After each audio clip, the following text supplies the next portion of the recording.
125 करोड़ आबादी वाले भारत को युवाओं का देश कहा जाता है और विवेकानंद की जयंती पर हर साल 12 जनवरी को युवा दिवस के रूप में मनाया जाता है। इसकी शुरुआत साल 1984 में हुई।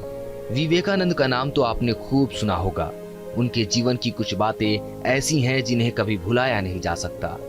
वही विवेकानंद जिसने साल 1893 में शिकागो में हुए अंतर्राष्ट्रीय धर्म सम्मेलन में भारत का प्रतिनिधित्व किया। सिर्फ प्रतिनिधित्व ही नहीं बल्कि सनातन धर्म का प्रचार प्रसार किया। जब भी विवेकानंद की बात की जाती है तो अमेरिका में हुए धर्म सम्मेलन की चर्चा जरूर होती है, और होगी भी क्यों नहीं।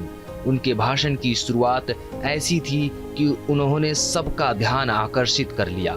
उन्होंने अमेरिकी भाइयों और बहनों बोलकर अपने भाषण की शुरुआत की और कहा, आपने जिस स्नेह के साथ मेरा स्वागत किया है उससे मेरा दिल भर आया है।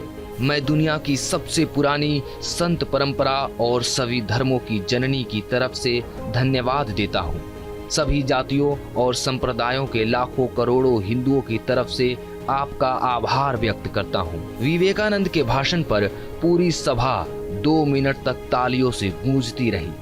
उन्होंने lectures from Colombo to Almora, my master, Rajyoga, Bhakti Yoga और भी बहुत सारी पुस्तकें लिखी और कई देशों की यात्रा भी की। 25 वर्ष की उम्र में गेरुआ वस्त्र धारण कर धर्म और राष्ट्र के प्रति अलख जगाने विवेकानंद पैदल ही भारत यात्रा पर निकल पड़े। इस युवा सन्यासी ने केवल भारत में ही नहीं बल्कि पूरे विश्व भर में अपनी एक अलग पहचान बनाई।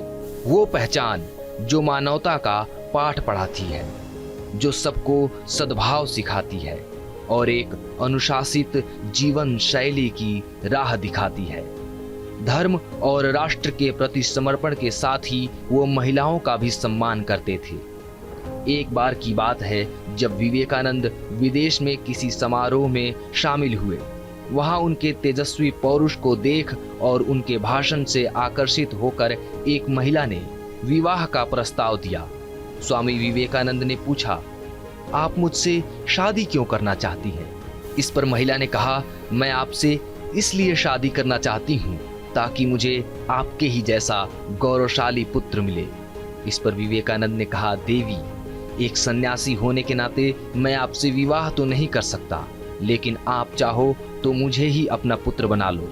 इससे मेरा सन्यास भी नहीं टूटेगा और आपको मेरे जैसा पुत्र भी मिल जाएगा। यह सुनकर महिला विवेकानंद के चरणों में गिर पड़ी और कहा, आप सच में महान हैं।